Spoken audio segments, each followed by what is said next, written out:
When you're an instructor, your job is to help people and teach them and coach them. Next, I'm going to go over some more signs. I made a video this morning. This is a Chevron alignment sign. Thank you for the thumbs up. This is a Chevron alignment sign. You'll see this on really sharp roads. If it's on the left, there's a curve going around to the right.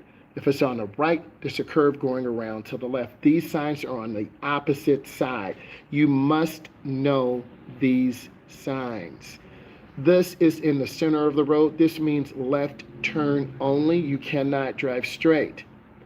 This sign is a warning sign telling us you need to be at 25 miles an hour on the ramp, the exit ramp. If you're over 25, you're going to spin out and lose control.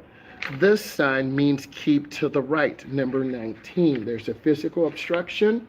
You have an arrow, you want to keep to the right. This is roundabout. They have this in the United States, they have this in the UK, they have this in Africa, in the UAE, God bless you. You need to know about roundabouts. You yield to traffic already in the roundabout. If you're going straight through, you do not need a blinker. If you're making a right just before you get in, you turn on your right blinker. If you're making a left, yield, check traffic in the roundabout. If there's traffic in there, slow down. Try not to stop.